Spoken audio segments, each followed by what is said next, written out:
సమస్యల పరిష్కారం కోసం ఆశ్రమ పాఠశాలలు హాస్టల్స్లో పనిచేస్తున్న డైలీ వేస్ కాంటినిమ్సెంట్ సమ్మె చేపట్టారు. భూపాలపల్లి జిల్లా కేంద్రంలోని ఆశ్రమ పాఠశాల ముందు నిరవధిక సమ్మె చేపట్టారు.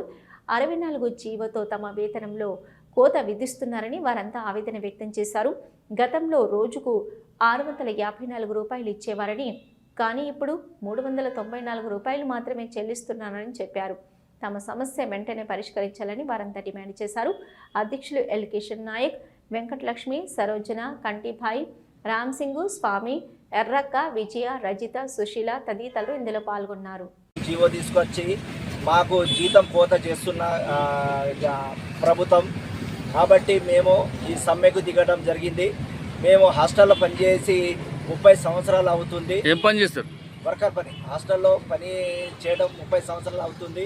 కనీసానికి మాకు టైం స్కేల్ కావాలని పోరాడుతున్నాం.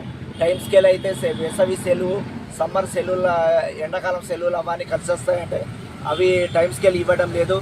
ఇచ్చిన జీతానికి కూడా మాకు టైం స్కేల్ ఇస్తే నెలకు వేతనాలు వస్తాయని మేము ఎంతో ఆవేదనతోని ముఖ్యమంత్రులను, మంత్రులను కలుసుకుంటూ పోయినా కూడా ఎలాంటి రెస్పాన్స్ రాలేదు.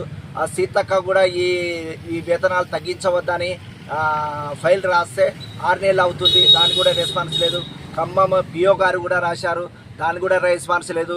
మొన్న మేము ప్రజా దర్బార్కు సీఎం కాంప్లెక్స్ వెళ్ళాము, అక్కడ కూడా కలిసిన మంత్రులను, అక్కడి నుండి కూడా ఏ రెస్పాన్స్ రాక 394 జీవో తీసుకుంటే మా పోషణ, మా కుటుంబం గడవక ఇబ్బంది అవుతుందని ఈ సమ్మెకు దిగడం జరుగుతుంది. అందువలన మాకు ఈ ప్రభుత్వం ఈ జీవోను రద్దు చేసి 64 జీవోను రద్దు చేసి మాకు కలెక్టర్ గేజెడ్ ఎంబడి ముందు వచ్చినట్టు 20,000 జీతము మాకు రావాలి.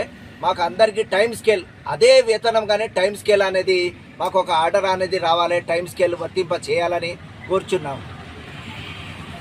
ఇట్లనే కనుక అయితే మేము రాబోయే రోజులు ఉద్యమం ఉంటుంది.